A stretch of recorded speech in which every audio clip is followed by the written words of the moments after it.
Salam sejahtera, terima kasih karena bersama dengan saya di Nazilin Unity Channel.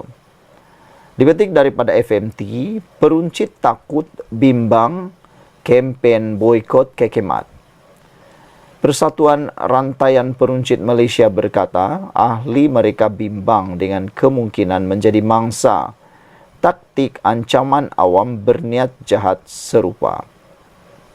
Gesaan boikot rangkaian kedai kekemat menimbulkan ketakutan amat besar dan kebimbangan serius dalam kalangan peruncit mengenai kemungkinan menjadi mangsa taktik ancaman awam berniat jahat yang berselindung di sebalik kebebasan bersuara, kata sebuah kumpulan perniagaan. Persatuan Rantaian Peruncit Malaysia MRCA berkata, perniagaan dan pelabur sangat bimbang dengan perkembangan terkini berkaitan kekemat yang diselubungi kontroversi selepas didakwa menjual stoking tertera kalimah Allah di salah satu cawangannya. MRCA yang mewakili lebih 550 rangkaian peruncit di negara ini memberi amaran. Isu itu akan menakutkan pelabur kerana ia memberi imej negatif untuk pertumbuhan dan kelestarian perniagaan. Tindakan keras dan luar biasa ini pada dasarnya bertentangan prinsip keadilan. Ia secara tidak langsung memberi kesan kepada sebarang keputusan untuk memperluaskan atau meningkatkan perniagaan mereka di dalam dan luar negara. Layanan diberikan hanya akan menghalang pelaburan langsung asing FDI baru masuk ke negara, walaupun usaha kerajaan untuk membawa lebih banyak FDI ke Malaysia, katanya. Katanya MRCA menghormati hak kebebasan bersuara rakyat seperti termaktub dalam perlembagaan, tetapi ia tidak akan membiarkan sebarang tindakan yang boleh membangkitkan sentimen awam tentang perkara sensitif berkaitan kaum, agama dan institusi diraja. Sebelum ini, pemuda UMNO menggerakkan kempen boikot hampir 800 cawangan kekemat di seluruh negara selepas beberapa gambar stoking tertera kalimah Allah di sebuah cawangan kekemat di Bandar Sunway tular di media sosial. Pengurusan kekemat dan vendor yang membekalkan stoking itu kemudian membuat permohonan maaf. Vendor Zin Jianchang Sdn Bhd, sebuah syarikat tempatan di Johor, berkata, ia sudah menghubungi pembekal di China untuk mendapatkan penjelasan dan mengakui stoking itu termasuk dalam bungkusan pukal secara tidak sengaja. Kilang Zin Jianchang diarah tutup sementara oleh Majlis Perbandaran Baktu Pahat. Pengasas dan pengarah kekemat Chai Ki Kan serta Loh Siu Mui didakwa di mahkamah semalam atas tuduhan sengaja melukakan perasaan orang Islam dengan menjual stoking itu. Manakala 3 pengarah Zin Jianchang didakwa bersubahat, semua mereka mengaku tidak bersalah. Mereka berdepan hukuman penjara sehingga setahun, denda atau kedua-duanya sekali jika sabit kesalahan. Sekian dulu untuk kali ini. Jangan lupa tinggalkan komen anda. Sila tekan butang subscribe. Bersama-samalah kita menjaga Malaysia ini. Malaysia kita punya, kita juga sama-sama cintai Malaysiaku. Kita jumpa lagi. Bye-bye. Salam sejahtera. Terima kasih karena bersama dengan saya di Nazilin Unity Channel. Ini pendedahan paling panas daripada Rafizi Ramli berkaitan dengan padu. Pada waktu ini, padu menjadi isu buah mulut hangat dalam kedai kopi, dalam cerita-cerita kosong atau dalam cerita para peminat politik dan isu semasa Malaysia. Mereka kata pelbagai isu berkaitan padu yang panas. Ada yang percaya, ada juga yang tak percaya. Ada juga yang mahu mengisi, ada juga yang enggan mengisi. Tapi ini pendedahan Rafizi yang perlu anda share kepada semua orang. Rafizi kata, ada ahli politik kritik padu sebab isu peribadi. Wow. Apakah isu peribadi ahli politik itu sampai sanggup mengkritik padu? Saudara-saudara sekalian, Menteri Ekonomi Rafizi Ramli berkata, kritikan beberapa ahli parlimen atau ahli politik, termasuk ahli Majlis Kerja Tertinggi UMNO MKT UMNO, Muhammad Puad Zarkasi berhubung pangkalan data utama atau PADU, hanyalah bersifat peribadi. Rafizi berkata, kritikan tersebut langsung tidak menjejaskan pelaksanaan sistem itu. Sebaik saja tempo proses pendaftaran serta kemas kini berakhir pada 31 Mac ini. Yang bising ini Puad Zarkasi saja. Puad ini kalau Malaysia kaya raya pun dia masih lagi tak bersetuju dengan saya. Kerana dulu saya bawa isuan MDB semasa dia menjadi ketua Pengarah Jabatan Hal Ehwal Khas Jasa dan dia kalah pilihan raya, kata Rafizi lagi. Jadi ia bersifat peribadi. Kalau tengok ada 3-4 tokoh politik yang bising, itu kerana isu peribadi. Tapi itu tidak menghalang pelaksanaan PADU. Katanya kepada pemberita selepas majlis peluncuran acara perdana KL20 di Parlimen hari ini. Pada 24 Mac lalu, Puad menyifatkan sistem PADU sebagai gagal. Ekoran kelemahan dalam sistem kerja serta komunikasi. Dia juga berkata, ia menggambarkan kegagalan Rafizi sebagai menteri yang bertanggungjawab atas sistem tersebut. Rafizi dikaitkan dengan Raja Formula gagal. Formula dia semua tidak menjadi. PADU itu Rafizi, Rafizi itu PADU. PADU dilihat gagal, katanya, sambil membangkitkan Kerajaan Sarawak yang dengan terbuka menyatakan kebimbangan berkaitan sistem itu. Berkenan kebimbangan itu, Rafizi sebelum ini berkata sesi taklimat akan diadakan bersama-sama wakil Kerajaan Sarawak bagi menjawab segala persoalan dan kebimbangan yang dibangkitkan. Setakat 23 Mac lalu, bilangan pendaftaran dalam sistem PADU meningkat kepada 7.7 juta berbanding 5.4 juta yang direkodkan pada 17 Mac lepas. Mengulas lanjut, Rafizi berkata kritikan beberapa pihak tidak menghalang pendaftaran orang ramai dalam sistem itu. Contohnya minggu lepas, setiap hari ada 300,000 ke 400,000 orang mendaftar. Kita selalunya akan tumpu 4-5 orang yang buat bising itu. Tetapi apa jadi dengan 300,000 ke 400,000 yang mendaftar setiap hari? Kalau dia pengkritik kata tak yakin kerana soal keselamatan data, kita sudah bentangkan sejak 2 Januari sampai sekarang berkenan keselamatan. Walaupun ada ketika serangan terhadap sistem sampai 2 juta cubaan seminggu, sampai sekarang data masih belum bocor, katanya lagi. Dalam perkembangan lain, Rafizi berkata Malaysia akan mengadakan persidangan sulung bagi syarikat pemula startup dikenali sebagai KL20 yang dijadual berlangsung di Pusat Convention Kuala Lumpur pada 22 dan 23 April ini. Dia berkata acara berkenaan adalah antara usaha kerajaan untuk melonjakkan nama negara sebagai antara ekosistem syarikat pemula terbaik dunia selain menjadi pintu masuk inovasi di Asia Tenggara. Kalau kita tengok kepada bidang-bidang yang menjadi tumpuan pelaburan syarikat modal terbuka, ia ada beberapa antaranya kecerdasan buatan AI, semikonduktor tinggi serta peralihan tenaga. Untuk KL20, setakat ini, minat daripada pelabur adalah dalam bidang utama yang disebut tadi. Sebab itu speaker dan tokoh-tokoh yang akan berucap mewakili bidang tersebut, katanya lagi. Sekian dulu untuk kali ini. Jangan lupa tinggalkan komen anda. Sila tekan butang subscribe. Kita jumpa lagi. Bye-bye. Salam sejahtera. Terima kasih kerana bersama dengan saya di Nazilin Unity Channel. Sekali lagi, pendedahan demi pendedahan daripada pihak pembangkang mengejutkan Dewan Rakyat. Kalau baru-baru ini berkaitan dengan draft perjanjian yang telah pun dinafikan oleh Timbalan Perdana Menteri, bahkan oleh Ketua Penerangan kerajaan perpaduan iaitu Fahmi Fadzil.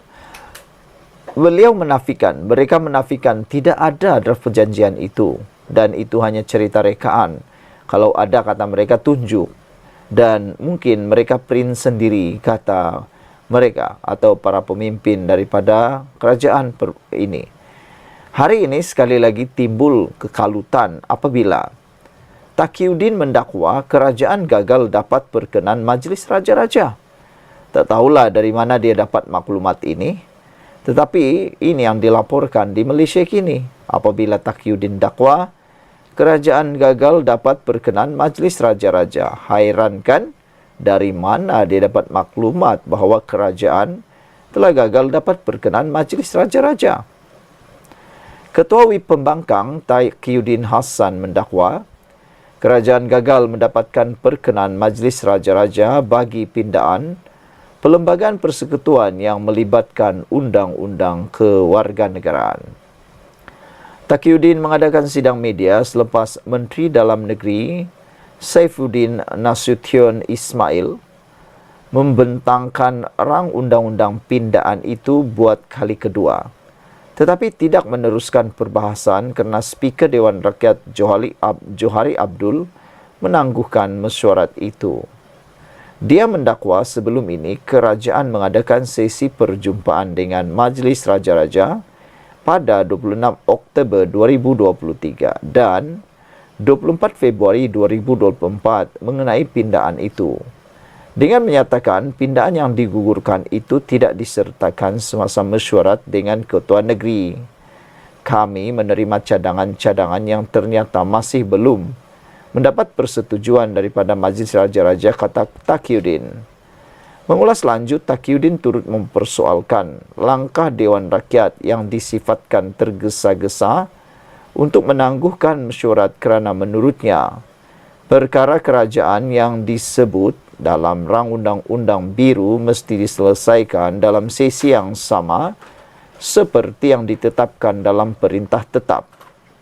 Tegasnya, ini menunjukkan kerajaan takut meneruskan sesi perbahasan kerana katanya pembangkang telah menyediakan 11 pembahas untuk mencabar rang undang-undang pindaan itu. Kata Taqiyuddin, kerajaan tidak serius melaksanakan pindaan perlembagaan ini. Walau apapun alasan yang mereka berikan, ia tidak serius, tambahnya. 2 hari lalu, Perikatan Nasional PN melahirkan rasa tidak puas hati terhadap cadangan perubahan Perlembagaan Persekutuan berhubung kewarganegaraan. Taqiyuddin berkata bahawa taklimat yang diberikan Saifuddin kepada ahli Parlimen PN berbeza dengan rang undang-undang yang dibentangkan. PN juga tidak bersetuju dengan menggugurkan pindaan yang memerlukan anak terdampar untuk mendapatkan kewarganegaraan melalui pendaftaran dan bukan melalui kuasa undang-undang. Pendaftaran kewarganegaraan memerlukan pelbagai dokumen sokongan termasuk sijil kelahiran, laporan polis dan juga artikel akhbar mengenai bayi yang ditemui jika ada, kata ahli Parlimen Kota Bahru itu. Pada Isnin, Saifuddin membentangkan bacaan pertama rang undang-undang itu dan berkata bacaan kedua dan ketiga juga akan dibentangkan dalam sidang Parlimen yang sama yang berakhir pada hari ini. Ini berlaku selepas kerajaan bersetuju untuk menggugurkan pindaan perlembagaan yang menjadi pertikaian yang menafikan kewarganegaraan otomatik kepada bayi terdampar. Kerajaan juga menggugurkan pindaan yang akan menjejaskan orang asli tanpa kerakyatan. Sekian dulu untuk kali ini. Jangan lupa tinggalkan komen anda. Sila tekan butang subscribe. Kita jumpa lagi. Bye-bye. Salam sejahtera, terima kasih kerana bersama dengan saya di Nazlin Unity Channel. Identiti orang yang mengugut bunuh Ketua Pemuda UMNO akhirnya didedahkan. Amat mengejutkan kita semua kerana identitinya bukanlah seperti yang diwar-warkan, seperti yang dijangka-jangkakan, diramal-ramalkan oleh orang. Mungkin ramai orang ramal, orang itu adalah orang yang berbadan sasa, tinggi, handsome, kuat, gagah. Ataupun mungkin mukanya seperti Samsing atau mukanya seperti penjahat. Macam itulah. Rupa-rupanya identiti Orang yang nak ugut bunuh Ketua Pemuda UMNO ini ialah seorang warga emas. Bayangkan, warga emas ditahan, ugut bunuh Ketua Pemuda UMNO. Seorang warga emas ditahan selepas dipercayai mengeluarkan kata ugutan bunuh ke atas Ketua Pemuda UMNO, Dr. Muhammad Akmal Saleh. Lelaki berusia 68 tahun yang juga pemilik sebuah bengkel membaiki kereta di Bukit Duyung di sini, ditahan selepas menghina dan mengugut untuk menembak mati Dr. Muhammad Akmal susulan kelantangan dalam isu kalimah Allah di stoking yang dijual di rangkaian Pasar Mini Kekemat. Ketua Polis Daerah Melaka Tengah, Assistant Commissioner Christopher Patit berkata, polis menerima laporan daripada seorang lelaki pesara kerajaan berusia 62 tahun jam 10.21 pagi tadi. Pada 20 Mac lalu, kira-kira jam 3 petang, ketika pengadu berada di sebuah bengkel kereta Bukit Duyung, seorang lelaki yang juga pemilik bengkel itu dikatakan tidak berpuas hati dengan Dr. Muhammad Akmal dalam isu kekemat. Suspek didakwa memberitahu Ketua Pemuda UMNO banyak cakap, lebih-lebih lagi dalam isu kekemat. Satu hari dia pasti kena tembak, kasih mati, katanya. Pengadu hanya diam diri dan tidak melayan lelaki terbabit. Tidak berpuas hati dengan ugutan itu, pengadu membuat laporan di Balai Polis Kandang pagi tadi. Selain bimbang keselamatan Dr. Muhammad Akmal, katanya dalam kenyataan malam tadi. Susulan itu, Christopher berkata, polis menahan suspek di kawasan kandang di sini kira-kira jam 4 petang pada hari sama laporan diterima. Pegawai penyiasat sedang mendapatkan maklumat lanjut berkaitan kes dan siasatan dilakukan mengikut Seksyen 506 Kanun Keseksaan. Sabit kesalahan boleh dipenjara hingga 7 tahun atau denda atau kedua-duanya, katanya. Suspek dibebaskan dengan jaminan polis atas faktor kesehatan.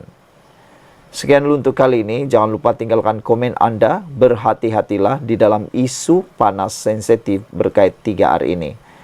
Jangan ikut emosi, jangan ikut perasaan. Kita mempunyai undang-undang dan pastinya undang-undang itu mengatasi segala-galanya.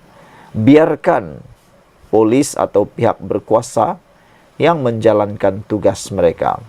Jangan sesekali Anda melakukan tugasan polis, silap-silap hari bulan Anda pula yang dicekup.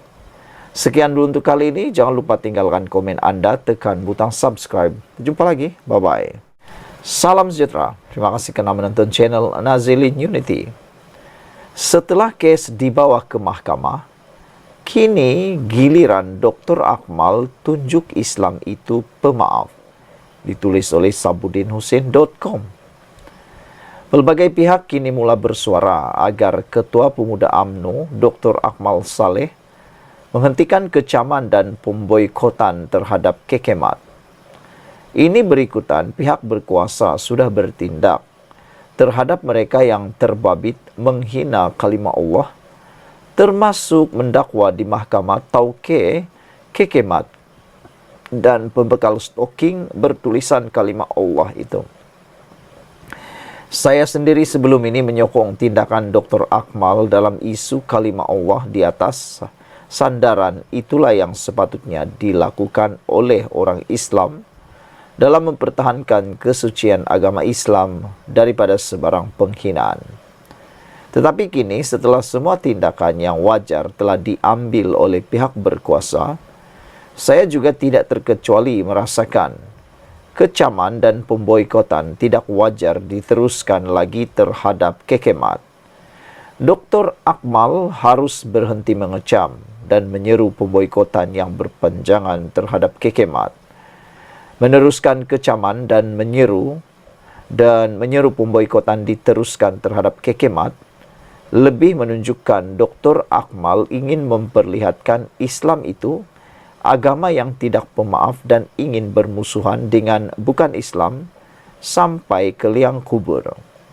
Saya yakin bukan begitu ajaran Islam dan keindahannya yang diajar kepada kita, kerana salah satu ciri penting dalam agama itu sendiri saling memaafkan. Lagi pula, setelah Tauke Kekemat dan pembekal stoking itu didakwa di mahkamah, manakala sebelum ini mereka sudah pun meminta maaf, apalagi yang dimahukan oleh Dr. Akmal daripada mereka itu? Kalau berterusan mengecam dan memboikot Kekemat, apa untungnya kepada agama Islam? Apa juga untungnya kepada UMNO? Sekarang, Dr. Akmal harus lebih berjiwa besar dengan turut memikirkan nasib lebih 60% pekerja beragama Islam yang bekerja dan mencari rezeki dengan Kekemat. Isu stoking kalimah Allah ini sudah dikira selesai sekarang apabila beberapa tindakan telah diambil oleh pihak berkuasa, khususnya mendakwa Tauke Kekemat dan pembekal stoking kalimah Allah di mahkamah. Tiada tindakan lebih daripada itu boleh dilakukan ke atas Kekemat, pembekal dan mereka yang terlibat dalam menghina kalimah Allah. Memanjangkannya lagi hanya akan memburukkan hubungan antara Islam dengan bukan Islam dan Melayu dengan bukan Melayu di negara ini. Yang penting, untuk terus ke depan, Islam itu mesti diperlihatkan bersifat pemaaf, dan Dr. Akmal kini bertanggung jawab memuliakan semula kedudukan Islam dengan menunjukkan sikap pemaaf dan menghentikan semua kecaman serta pemboikotan terhadap Kekemat. Dr. Akmal sudah dikira berjaya dalam perjuangannya. Malah kita bangga dengan ketegasannya sebelum ini. Tetapi kini masa untuk berhenti sudah tiba dan jangan ditangguhkan lagi. Semua kita termasuk bukan Islam sudah belajar daripada isu ini dan kini kita semua perlu membina semula negara ini melalui kepelbagaian yang sedia ada dengan penuh harmoni seperti sebelumnya. Ditulis oleh sabudinhusin.com. Sekian dulu untuk kali ini. Jangan lupa tinggalkan komen anda, tekan butang subscribe. Malaysia kita punya, kita jaga sama-sama cintai Malaysiaku. Bye-bye. Selamat petang, salam sejahtera. Terima kasih kerana bersama dengan saya di Nazilin Unity Channel. Baru-baru ini, tular di media sosial mengecam Anwar Ibrahim, Kerajaan Madani, dan paling dikecam ialah Rafizi Ramli. Ada yang tular juga mengatakan kononnya harga petrol dan diesel akan naik sempena sambutan Hari Raya yang disambut tidak lama lagi. Namun demikian, perkara tersebut dinafikan Rafizi, tapi ramai juga yang menyindir, mengecam, kata mereka itu janji semata-mata. Tapi hari ini, akhirnya, apa yang dijanjikan dan apa yang dikatakan oleh Datuk Seri Anwar Ibrahim dan Kerajaan Madani, Kerajaan Perpaduan ini benar-benar terjadi, yaitu harga petrol dan diesel kekal. Jadi dengan ini, maka tertutuplah mulut-mulut puaka yang suka memfitnah, mulut-mulut longkang yang berbau busuk mahu memburuk-burukkan Kerajaan Perpaduan ini. Apabila benar-benar apa yang dijanjikan benar-benar berlaku. Jadi nak cari isu, nak cari modal, nak burukkan kerajaan, pasti mereka akan mencari ruang untuk mahu cara menumbangkan kerajaan, menghilangkan kepercayaan rakyat.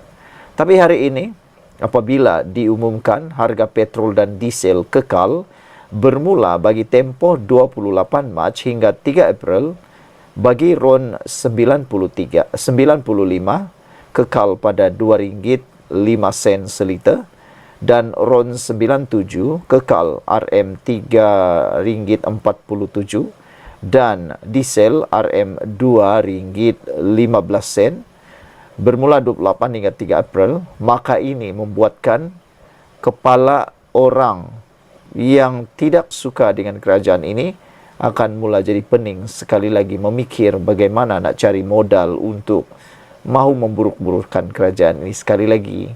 Tapi akhirnya, seperti yang biasa berlaku, yang benar akan menang. Yang suka memfitnah, memutar belit fakta, pasti akan kedapatan juga akhirnya. Harga runcit bagi petrol RON 95 kekal pada 2,05 seliter, manakala diesel pula kekal 2,15 seliter bagi tempoh 28 hingga 3 April ini. RON 97 juga kekal pada 3,47 seliter menurut Kementerian Kewangan. Bagi melindungi pengguna daripada kesan kenaikan harga sebenar minyak di pasaran global, kerajaan mengekalkan harga runcit petrol RON 95 pada paras harga siling iaitu RM2,05 seliter dan diesel RM2,15 seliter.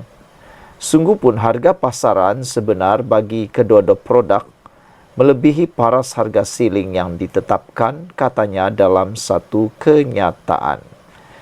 Kerajaan akan terus memantau tren harga minyak mentah dunia dan mengambil langkah bersesuaian bagi memastikan kebajikan serta kesejahteraan rakyat terpelihara menurut Kementerian Kewangan. Saudara-saudara sekalian, satu pesan daripada kita semua untuk para netizen ialah jangan terlalu percaya kepada media sosial, terutamanya perkara-perkara yang bersifat tidak benar atau fitnah. Siasat dulu, baru percaya.